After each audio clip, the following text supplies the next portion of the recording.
I am so honored to be able to introduce Wayne Yeh, a man I admire and respect, and which I'm sure, after you heard his story, you will respect and admire him as well.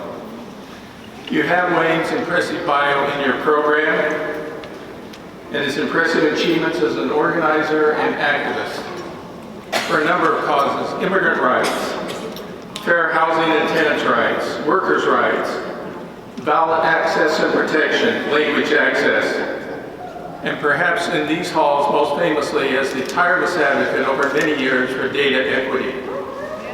As I have said to Wayne, when we finally pass this legislation, and we are going to pass it, aren't we?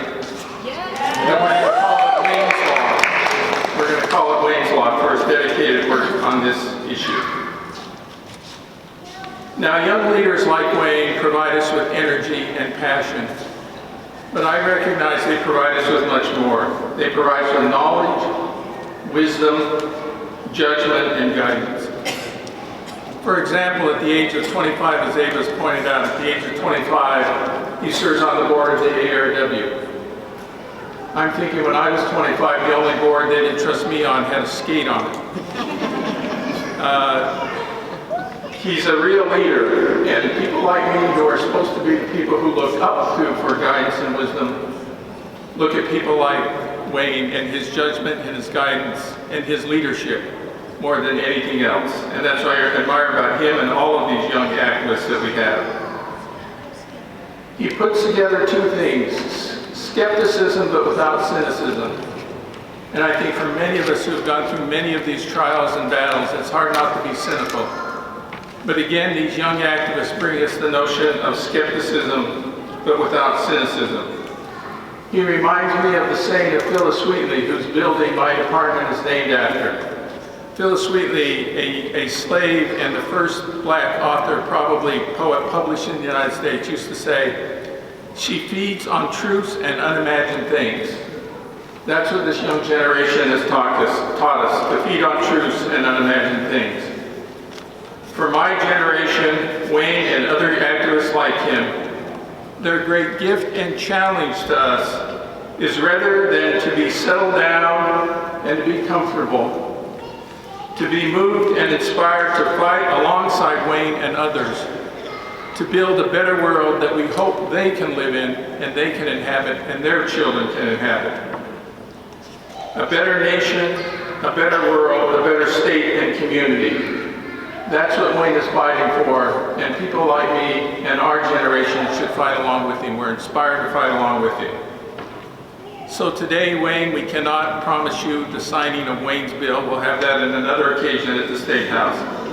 But I'm proud to confer upon you the Young Champion of Justice Award to Wayne Yeh.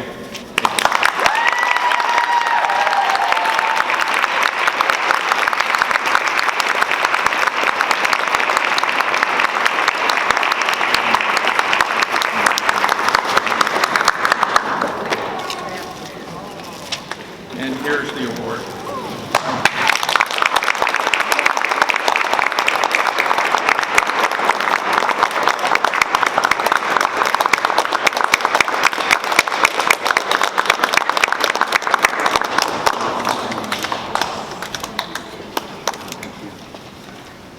Good afternoon.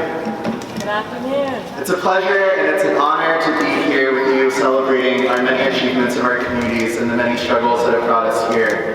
And I want to thank the MIRA Coalition for this recognition and Dr. Watanabe for your very kind words.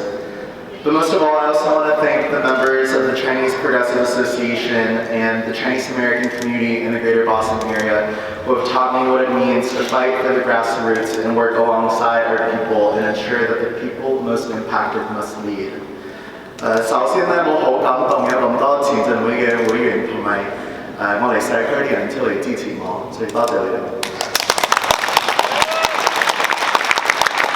The work that I've grown in has largely been grounded in uplifting the experiences of the Asian American community, and I want to take a few moments to reflect on what that means for me. Asian Americans are the fastest growing racial group in the United States and in our Commonwealth. However, we are not a new group.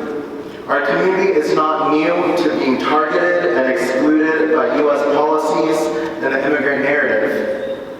From the Chinese Exclusion Act barring family immigration to the increased attacks on undocumented immigrants, we know that it is intentional and convenient to keep the real experiences of our Asian American communities out of the narrative in order to pit our communities against each other. But we must also realize that we are strongest when we uplift all communities and our voices of those experiencing the most marginalized experiences. When we say that our immigrant communities are under attack and we must stand up, fight back, we must also recognize that Asian American communities are under attack as well. In the past years and in the Trump administration, there's been a drastic spike in Southeast Asian deportations, specifically for the Cambodian American community, who have seen the number of deportations of Cambodian Americans triple. In Massachusetts, nearly 1 in 3 undocumented immigrants are Asian American. And we need to ensure that when we speak about immigrants and communities of color, we recognize and ensure the diversity and uplift the complexities of all of our communities. Which is why the importance of the data equity bill, as Dr. Watanabe mentioned, is critically important, because while the census is important to ensure that we're all seen, heard, and counted at the federal level, we need to make sure that within our Commonwealth, we make sure that all of our community members, whether you're from Laos, Cambodia, Vietnam, Congo, Haiti, the Dominican Republic, everyone needs to be seen and heard.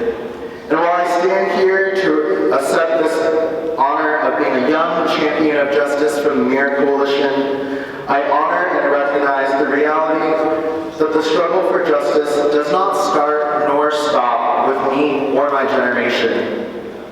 I recognize and honor those who have organized and agitated before me, and those who didn't speak up while living their everyday lives just to survive. I want to honor the everyday immigrants and refugees like my parents who speak little or no English and may not have immigrated with particular education or attainment or skills or go on to receive degrees. I stand here to honor the Asian American immigrant story that I am a product of. I am the product of refugee parents from Laos, impacted by the U.S. secret war and war in Southeast Asia. Laos was a land that was once known as the land of 1,000,000 elephants, but now it is known as the land of 1,000,000 bombs. And that's because in the mid-70s, the United States dropped over 270 million bombs from 1964 to 1973. That's the equivalent of a bomb every 8 minutes, 24 hours a day for 9 years. Half of the bombs, or half of the land is unexploded bombs impacting people in Laos now, as 30% did not detonate. Now I am the product of family reunification being the bedrock of our nation's immigration policy, which we must uphold. I am the product of struggling with intergenerational trauma passed on from refugee parents with compulsive addictions.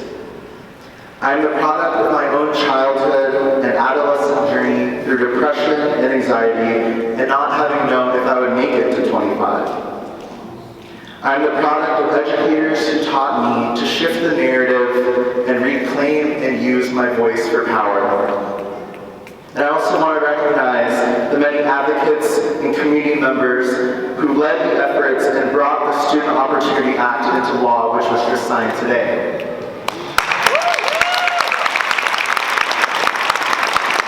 I am the product of my community who has shown me what it means to organize for change and to win when we organize as powers in numbers. I am the product of an Asian America that is a political identity grounded in solidarity with all immigrants and all people of color. I am the product of the giants whose shoulders all of today's young champions of justice stand on. I am committed to bringing into our collective movement more young people, more children of immigrants, more Asian Americans, so that we can all strive to be champions of justice together. Thank you.